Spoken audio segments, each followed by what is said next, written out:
तर मुंब्रा हिरवा करून टाकू या सहेर शेख यांच्या वक्तव्याची भाजप नेते आणि मंत्री गणेश नाईक यांच्याकडून पाठराखण करण्यात आली आहे।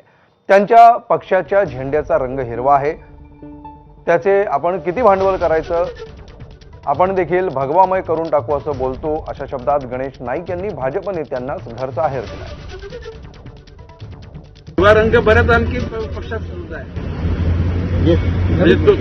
म्हणजे या देशामध्ये मोगलांची सल्तनत चालेल अशा प्रकारची भूमिका तिची असेल तर आम्ही कधी आव्हान स्वीकारू, परंतु त्याच्या बोलण्यामध्ये किंवा ती कोणती त्यांची एक नगरसेविका तिच्या बोलण्यामध्ये अरे आपण बोलतो अरे भगवामय करून टाकला तर ती पक्षाच्या अनुषंगाने पॉलिटिकली तर तिने बोलले का की हराबाना ते ऐकून घ्या, म्हणजे जर तुम्ही जर रोखून बघितलं तर खाजून खरूज करायचे म्हणजे तर कुठे खरूज करता नक लावून।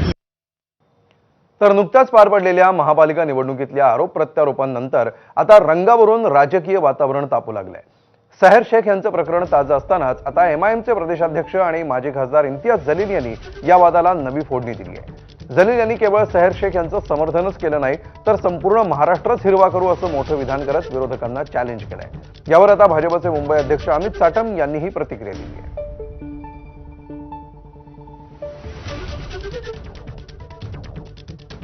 सुन लीजिएगा, हमारी ये जो बच्ची चुनकर आई है शहर, उसके स्टेटमेंट से हम कतई किनारा नहीं कर रहे हैं, बिल्कुल नहीं कर रहे हैं। हम पूरी तरह से पूरी मजबूती के साथ मजलिस इत्तेहाद और मुस्लिमीन एक बार फिर से कहकर जा रहे हैं कि सिर्फ मुमरा की क्या बात कर रहे हैं तुम। आने वाले वक्त के अंदर हम महाराष्ट्र के अंदर हम अच्छा खासा हरे रंग को फैलाएंगे। जलीलला हे माहिती नाहीये की या छत्रपती शिवाजी महाराजांचा महाराष्ट्र आहे, हा धर्मवीर छत्रपती संभाजी महाराजांचा महाराष्ट्र आहे, हा डॉक्टर बाबासाहेब आंबेडकरांचा महाराष्ट्र आहे आणि या हिंदू हृदय सम्राट शिवसेना प्रमुख बाळासाहेब ठाकरेंचा महाराष्ट्र आहे। हा महाराष्ट्र त्या मराठ्यांचा महाराष्ट्र आहे ज्यांनी पेशावर आणि मुलतानपर्यंत छत्रपती शिवाजी महाराजांचा भगवा झेंडा हा रोवला होता आणि दिल्लीच्या तख्तावरी भगवा झेंडा शिवाजी महाराजांचा त्या ठिकाणी फडकावला होता।